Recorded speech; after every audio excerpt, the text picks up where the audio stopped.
อย่างใดก็ปฏิบัติวัดปากันมาเป็นประจำทุกวันศีลขึ้น8 ค่ำเห็น8 ค่ำเดือนดับเดือนเพ็งอย่างใดก็ตามก็ขอฝากไว้กับญาติกับโยมทุกท่านทุกคนเอาละต่อไปนี้เอามาไหว้พระสวดมนต์กันเพื่อเป็นมงคลต่อชีวิตอะระหังสัมมาสัมพุทโธภควาพุทธังภควันตังอภิวาเทมิกราบพระพุทธสวากขาโตภควตาธัมโมธัมมังนัมมัสสามิกราบพระธรรมสุปฏิปันโนภควโตสาวกสังโฆสังฆังนัมมามิกราบพระสงฆ์ต่อไปตั้งใจเนอะสมาทานเอาศีลอยู่ในจิตในใจของญาติของโยมนะโมตัสสะภะคะวะโตอะระหะโตสัมมาสัมพุทธัสสะนะโมตัสสะภะคะวะโตอะระหะโตสัมมาสัมพุทธัสสะนะโมตัสสะภะคะวะโตอะระหะโตสัมมาสัมพุทธัสสะพุทธังสรณังคัจฉามิธัมมังสรณังคัจฉามิสังฆังสรณังคัจฉามิทุติยัมปิพุทธังสรณังคัจฉามิทุติยัมปิธัมมังสรณังคัจฉามิทุติยัมปิสังฆังสรณังคัจฉามิตติยัมปิพุทธังสรณังคัจฉามิตติยัมปิธัมมังสรณังคัจฉามิตติยัมปิสังฆังสรณังคัจฉามิปานาติปาตาเวระมณีสิกขาปะทังสมาธิยามิศีลสิกขาบทนี้ละเว้นจากการฆ่าสัตว์ทุกชนิดอทินนาทานาเวระมณีสิกขาปะทังสมาธิยามิศีลข้อนี้ละเว้นจากการลักขันโลภกันโกงเอาของเปิ้นที่เปิ้นเอานี่คือกาเมสุมิจฉาจาราเวระมณีสิกขาปะทังสมาธิยามิศีลสิกขาบทนี้ละเว้นการประพฤติผิดในกามล่วงเกินสามีภรรยาคนอื่นมุสาวาทาเวระมณีสิกขาปะทังสมาธิยามิศีลสิกขาบทนี้ละเว้นจากการกล่าวคำเท็จคำยุยงยุแย่ส่อเสียดคำว่าอันเป็นกรรมหยาบต่างๆนั้นนะสุราเมรยะมัชฌะปมาทฐานาเวระมณีสิกขาปะทังสมาธิยามิศีลสิกขาบทนี้ละเว้นจากการดื่มของมึนเมามีสุราเมลัยตลอดจนเป็นกัญชาเฮโรอีนยาบ้ายามะอิมานิปัญจสิกขาปตานิสีเลนะสุขติงยันติสีเลนะโภคสัมปทาสีเลนะนิพุติงยันติตัสมาสีลังวิโสทะเยศีลสิกขาทั้ง5 ข้อทญาติโยมรักษาก็จะถึงสุคติไปในทางที่ดีเมื่อจากโลกนี้สู่โลกหน้าจะมีโภคทรัพย์สมบัติมนุษย์สมบัติสวรรค์สมบัติและนิพพานสมบัติจะถึงนิพพานได้ก็เพราะศีลทุกท่านทั้งหลายใจสติและปัญญาตึกตองดูข้อศีลว่าบริสุทธิ์ก็ว่าแบบบริสุทธิ์แล้วก็จะได้แก้ไขกันต่อไป ญาติโยมต่อไปนี้เอามาสวดมนต์กันเนาะเจ้า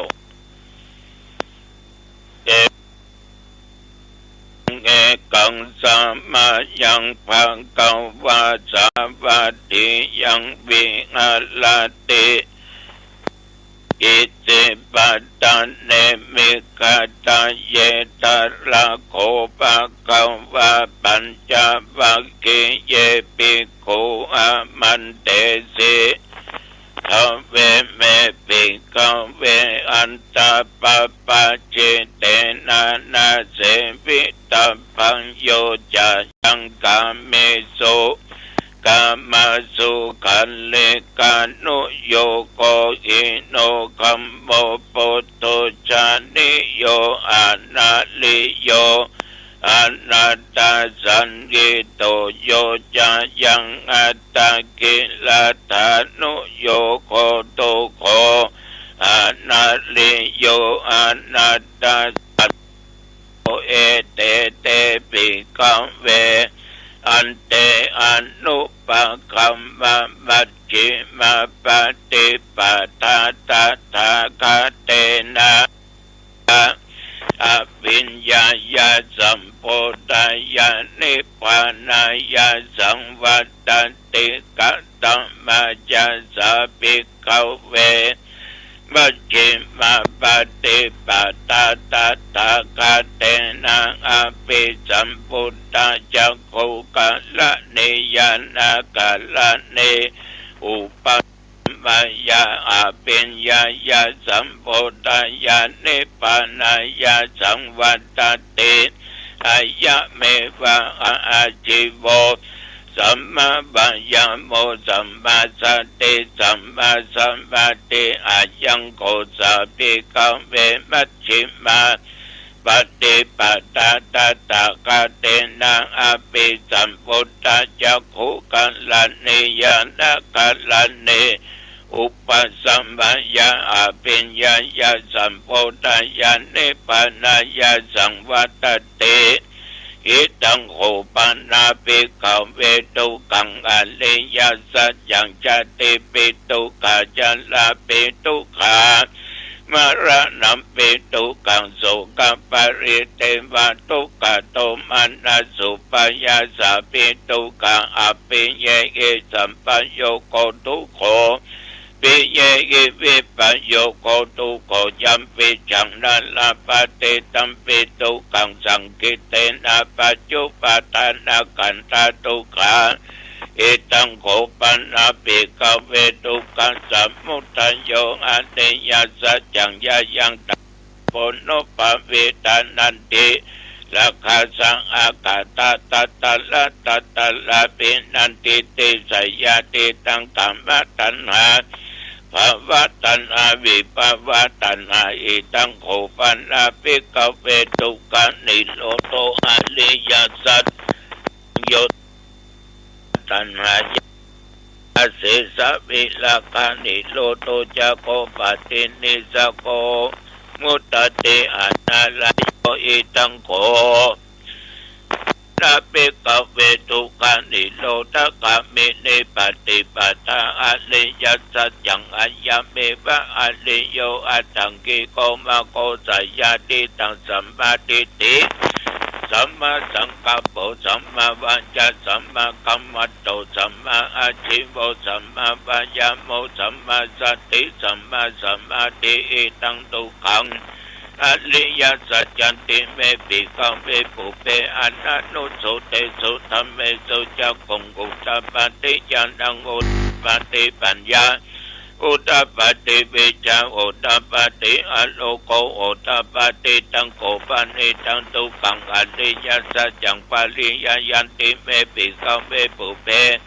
อนันนุโสเตสุธรรมเมสุจักขุงอุตปฏิญาณังอุตปฏิปัญญาอุตปฏิวิจาอุตปฏิอโลโกอุตปฏิ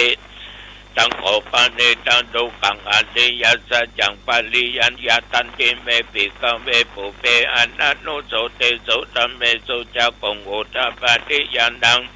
อุตตปาติปัญญาอุตตปาติวิชาอุตตปาติอโลโกอุตตปาติเอตังทุกขสมุทัยโยอริยสัจจันติเมปิกเวปุเพอานานุสุเตโสตัมเมสุเจ้าคงอุตตปาติญาณังอุตตปาติปัญญาอุตตปาติวิชาอุตตปาติอโลโกอุตตปาติตังโคปันนิตังทุกขสมุทัยโยอริยสัจจังปังอัตตปันติเมปิกเวปุเพอานานุสุเตโสตัมเมสุเจ้าคงอุตตปาติญาณัง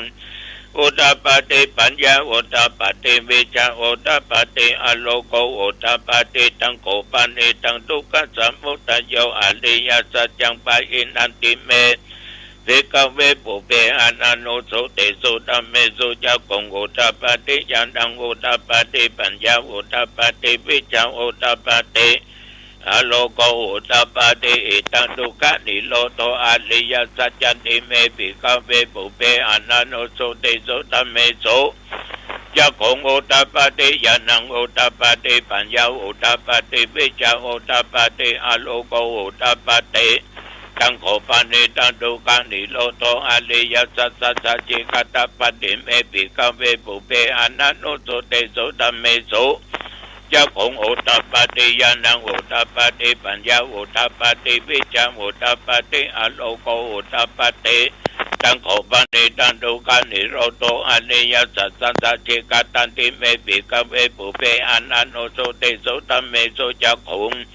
อุตตปาติญาณังอุตตปาติปัญญาอุตตปาติวิชาอุตตปาติอโลโกอุตตปาติอิตังทุกขานิโรธคัมมิเนปฏิปทาอริยสัจจันติเมปิกเวปุเพอานานุสุเตโสตัมเมสุเจ้าคงอุตตปาติญาณังอุตตปาติปัญญาอุตตปาติวิชาอุตตปาติอโลโกอุตตปาติตังโกปานิตังทุกขานิโรธคัมมิเนปฏิปทาอริยสัจจังภาเวตปาติเมปิกเวปุเพอานานุสุเตโสตัมเมสุเจ้าคงอุตตปาติญาณังอุตตปาติปัญญาอุตตปาติวิชาอุตตปาติอโลโกอุตตปาติตังโคปานิตังทุกขานิโรธคัมมิเนปฏิปทาอริยสัจจังภาเวตันติเมปิกเวปุเพอานานุสุเตโสตัมเมสุเจ้าอุตตปาติญาณังอุตตปาติปัญญาอุตตปาติวิชาอุตตปาติอโลโกอุตตปาติยาปะเกวัญจาเมปิกเวอิเมสุจตุสุอริยสัจเจสุเอวันติปริวัตังทวัฏสะกัลลังยะถาภูตังญาณทัสสนังนาสุวิสุตังอาเลวะกามะอัมปิกังเวสเทวะเกโลเกสัมมาละเกสัพพะเกสัสสะมะนะพัมมะนิยปัจฉายะสเทวะมโนสยะอนุตตัลลังสัมมาสัมโพธิอาทิสัมพุทโธปัจจายะสิยะโตจะโคเมปิกังเวอิเมสุจตุสุอริยสัจเจสุเอวันติปริปัตตังทวัฏสะกัลลังยะถาภูตังญาณทัสสนังสุวิสุตังอาหุสิอัตถังวิกังเวสเทวะเกโลเกสัมมาลเกสัพพมะเกสัสสะมนะพัมมะนิยปัจฉายะสเทวะมนุสยาอนุตตัลลังสัมมาสัมโพธิอภิสัมพุทโธปัจจยะสิญญาณัญจปันนะเมตัสสนังอุตตปาติอากุปะเมวิมุตติอายะมันติมาชาตินาติตานิปุณปะโมติอิตัมมะโวจาปะกวะอัตตมันอปัญจวัคคียภิกขุภะคะวะโตปัสสิตังอภินันตงอิมัสสมิจจปันนะวยาการณะสมิงปัญญมาเนนะอายัสสมะโตกนตัญญาสะวิราจังเวตมาลังธรรมจักขุงอุตตปาติยังกินจิสมุทัยะธัมมังสัพพันตังนิโรธรรมันติภวติเตจะภะคะวะตะธัมมจักเกภุมมาเทวสัทธมนุสาเวสงเอตัมภะคะวะปาลานาสิยังอิสิปตานิมิกตะเยอนุตตัลลังธัมมจักขังภวติตังอปติวัติยังสัมมาเนนะวะปะมะเนนะวะเทเวนะวะมะเลนะวะปะมุนะวะเกนะจิวะโลกัสสัมเบนติภ ภูมิบันดังเทวันดังสัตตังสุตตจัตตุมังอาลาจิกาเทวะสัตตมนุสาเวสุงจัตตุมังอาลาจิกานังเทวันดังสัตตังสุตตะวันติงสาเทวะสัตตมนุสาเวสุงตาวะติงสานังเทวันดังสัตตังสุตตยามาเทวะสัตตมนุสาเวสุงยามานังเทวันดังสัตตังสุตตตุสิตาเทวะสัตตมนุสาเวสุงตุสิตานังเทวานังสัตตังสุตตนิมมานะละติเทวะสัตตมนุสาเวสุงนิมมานะละตินังเทวานังสัตตังสุตตปัลลานิมิตวะสวัตติเทวะสัตตมนุสาเวสุงปัลลานิมิตวะสวัตตินังเทวานังสัตตังสุตตปัมมะกัญญิกาเทวะสัตตมนุสาเวสุงเอตัมปะคะวะบาราณสิยังอิสิปัตตันเนมิกัตตเยธัมมัจจกปะวะธัมมัจจกังปะวะเตตังอัปปะเตปะติยังสัมมันเนนะวะปัมมะเนนะวะเทเวนะวะมะเลนะวะปัมมุนะวะเกนะจิวะโลกัสสัมเบนเตทิฏฐิอเตนะขันเตนะเตนะมะโอเตนะยะวะพัมมะโลกัสสัตโตอปุกะเชอายัญจัตตัสสะสังอาสิโลกัตโตสังกัปปิสัพพะกัปปิสัพพะเวเตอะปัมมโนจะโอละโลโอปัสโสโลเกปัตตุละโอสิติอติกัมเมวะเทวานังเทวานุภาวังอัตถโภปะภวะอุทานังอุทานเนสิอัญญาสิวัตโปคนทัญโยอัญญาสิวัตโปคนทัญโยติอิติอิตังอายัสสมันโตคนทัญญาสะอัญญาคนทัญโยนะเทวานามังอาโอสิติตัมมะจักขปวัตตาตัมมะจักขังขปวัตตานังนิติตังอิติปิโสภะคะวะอะระหังสัมมาสัมพุทโธวิชาจารณะสัมปันโนสุขโตโลกวิโตอนุตตรปุริสัทธัมมาสารติสัทธาเทวมนุสสันตังพุทโธภะคะวะติยันตุนิมิตังอัปปะมังคลัญจาโยจัมบานาปุจจกุณัสสะโตปะปะกังโอโตสุปินังอากันตังพุทธานุภาเวนะนะสัมเมนโตสวะคาโตปะคะวะตาธัมโมสันติติโกอากาลิโกเอหิปัสสิโกโอปัญญิโกปัจจตังเวทิตโปวิญโยอิติยันตุนิมิตังอัปปะมังคลัญจโยจัมมานาปุจจกุณัสสะโตปะปะกังโอโตสุปินังอากัตตังธัมมานุภาเวนะวินาสัมเมนโตสุปฏิปันโนภะคะวะโตสาวกสังโฆอุจุปฏิปันโนภะคะวะโตสาวกสังโฆยะยะปฏิปันโนภะคะวะโตสาวกสังโฆสามิจิปฏิปันโนภะคะวะโตสาวกสังโฆยะติตัจจตาริปุริสยุคาเนอัตถปุริสปุคลาเอตภะคะวะโตสาวกสังโฆอาหุนายโยปาหุนายโยทักขินายโยอัญชลิกรณิโยอนุตตลังบุญญาเกตังโลกัสสาติยันตุนิมิตังอภะมังคลัญจโยจัมมานาปุสกุณัสสะโตปะปะกังโอโตโสปินังอากันตังสังฆานุภาเวนะวินาสเมนโต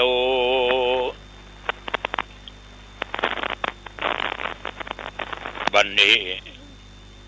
ได้นำบทสวดธรรมจักรปวัตนสูตรมาสวดเพื่อเป็นบังคละเป็นมงคลแต่จริงธรรมจักรปวัตนสูตรนั้นญาติโยมเป็นพระธรรมเทศนากันแรกที่พระพุทธเจ้าได้ทรงแสดงโปรดปัญจวัคคีย์ทั้งห้าที่ป่าอิสิปตนมกทายวันแขวงเมืองปาราณสีโกนยะวะปะปฏิยะมหานามะอัสสชิเมื่อฟังธรรมจักรจบผลปรากฏว่า โกนยะพราหมณ์ได้ดวงตาเห็นธรรมแล้วก็ได้ขอบวชจากสำนักพุทธเจ้าพระพุทธองค์ก็ทรงบวชโกนยะโดยพระองค์เองแล้วก็ได้มีพระสงฆ์เป็นองค์แรกในพุทธศาสนาต่อไปทั้งสี่อันเป็นสหายเดียวกันก็บวชหลังจากฟังธรรมกจักขปวัตตนสูตรกาอนุปุพิกถากายังกาก็ได้สำเร็จเป็นพระอรหันต์รวมแล้วพระอรหันต์นั้นมี6 ถึงพุทธเจ้าญาติโยมท่านผู้ฟังทั้งหลายโดยเดชะคุณแห่งพระพุทธพระธรรมพระสงฆ์บุญอันเกิดจากการสวดมนต์จงมาปกป้องคุ้มครองรักษาอย่างตัวเฮาและญาติโยมเจ้าผู้ทุกคนเพื่ออยู่เย็นเป็นสุขโรคภัยไข้เจ็บทั้งในกายนอกกายหายหมดเมื่อมีสุขภาพกายใจอันแข็งแรงแม่นว่าเอาทั้งหลายเดินทางไปเหนือใต้ตรงออกขอเขียวคาดจากภัยอันตรายต่างๆเพราะว่าอุทกภัยอัคคีภัยวัฏภัยโลกาภัยอุบัติภัยอย่าได้มาเกิดอย่าได้มาคล้องมาปานเฮาทั้งหลายอยู่เย็นเป็นสุขมีสติสัมปชัญญะจะได้ตั้งอยู่ในความประมาทจำเดินในกิจการทุกสิ่งทุกอย่างคิดใดสมปรารถนาอายุวันนะสุขะพละระยะนี้ขอระมัดระวังเรื่องฟ้าเรื่องฝนในพ้องตั้งแต่ว่ามาจนถึงปัจจุบันนี้24 ชั่วโมงอาตมาและญาติโยมต่างก็มีบุญได้รอดพ้นมาอีกวันหนึ่งเอาอยู่กันต่อไปเพื่อกำจูบวรพุทธศาสนาจนถึงกว่า120 ปีวะเนาะแต่ว่านี่กินเขาง่ายแล้วอาตมาภาพก็ไปในงานข่าวดำเนาะไปสวดพุทธมนต์เดี๋ยวก็ฉันเพลแล้วก็กินข้าวตอนก็ไปเทศนาธรรมอภิธรรมาลอม7 กัมพีในงานทำบุญอุทิศส่วนกุศลแก่หลวงปู่อินตาอดีตเจ้าอาวาสวัดสลาตำบลน้ำแพร่อำเภอหางดงเวลาบ่าย 2 โมงขอบใจและญาติโยมเนอะคนปากันมานักหนาป้านมานั่งฟังตุเจ้าหนองตองเทศขอบใจสาธุเจ้าในเขตตำบลน้ำแพร่บ้านแบนหางดงที่ไปร่วมบุญร่วมกุศลกันแต่ว่านี้เป็นวันที่หลวงปู่ได้จากโลกศิษย์ลุงหาไปได้8 ปีครบ8 ปีพอดีหลวงปู่เพิ่นมีอายุประเดียวก็จะได้94 ปี94 ปีเมื่อเพิ่นตายอันได้85มาประเดียวนี้ได้94ก็มีท่านพระครูโชติสุวรรณสอนหรือครูบาน้อยเจ้าวาดวัดสลาพร้อมสาธุเจ้าและสถาปัตจัดเมื่อมีการกระทำบุญขึ้นเป็นประจำทุกปีเพื่อระลึกถึงบุญคุณที่ครูบาเพิ่นได้คิดได้สร้างได้อ้างได้แปลงได้อบรมสั่งสอนศรัทธาญาติโยมอบรมสั่งสอนลูกศิษย์ลูกหาเพราะครูบาอินตาเนี่ยเป็นที่เคารพสักการะบูชาเพราะว่าพระสงฆ์องค์เจ้าและตลอดจนญาติโยมก็เป็นเพียงแต่ศรัทธาวัดสลาใกล้เหนือตกออกไกลใกล้เพราะว่าทั้งเชียงใหม่ต่างจังหวัดกรุงเทพทุกภาคในประเทศไทยถึงตั้งชาติก็มากราบมาไหว้ครูบาเมื่อเพิ่นมีอายุอยู่ญาติโยมท่านทั้งหลายแต่ว่านี้เสร็จอันก็กลับมาวัดพักผ่อนตามเท่าเวลาประเดี๋ยวนี้อาตมาภาพก็ขอตอบปัญหากับโยมที่เป็นข้องใจอันนี้ถ้าจะอ่านมาจะว่าจะได้บ่หนึ่งมาถามถึงเรื่องยาน3 อย่างว่ามันมีอะไรอย่างพ้องอาตมาก็บอกเพื่อนไปเปิดดูอ่านหนังสือนะ ถ้าเพิ่นเปิดปะก็ตอบเอาเนี้ยเนาะโดยย่อโดยสังเกตเนาะบุพเพนิวาสานุสติญาณอันนี้เป็นเครื่องระนึกอย่างถึงขันธ์ห้ากายเวทนาจิตธรรมได้รูปเวทนาสัญญาสังขารวิญญาณได้นึกถึงขันธ์ห้าที่อาศัยอยู่แล้วก็แจกออกไปแล้วก็จนสามารถระลึกชาติองค์หลังได้ญาณที่สองจุตูปัฏฐญาณอันนี้ก็ความรู้ในการจุติการเกิดของสัตว์ทั้งหลายว่าสัตว์มนุษย์สัตว์เดรัจฉานเพิ่นรู้ในทุกสิ่งทุกอย่างเพราะว่ามันจะดีจะเลวมันจะต่างกันที่ต่างกันก็เป็นเพราะอำนาจแห่งการกระทำคือกรรมของใครของมันมันแตกต่างกันที่กรรมของใครของมันฉะนั้นในญาณเหล่านี้ก็พอที่จะเข้าใจได้แล้วก็มีอาสวัคยญาณอันนี้เป็นเหตุในการที่เราตั้งอกตั้งใจสามารถหมดสิ้นอาสวะซึ่งกิเลสเครื่องเศร้าหมองอันจะทำเฮานี้หม่นหมองเศร้าหมองอยู่ในจิตในสันดานอันนี้ก็ฝากตอบปัญหาโดยย่อญาติโยมทั้งหลายวันนี้กิ่งของงายไปวัดสะพุงน้อยเนออำเภอปะซางได้จะมาสวดที่วัดป่าเป้าเจ้าวาดไปศึกษาตอนบ่ายเด้อวัดจำตองตัวลุงอย่าไปนะ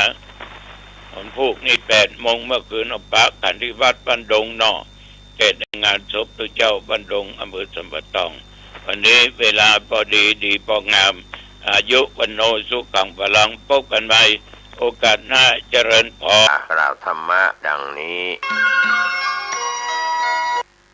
บุคคลที่มีสติและมีปัญญา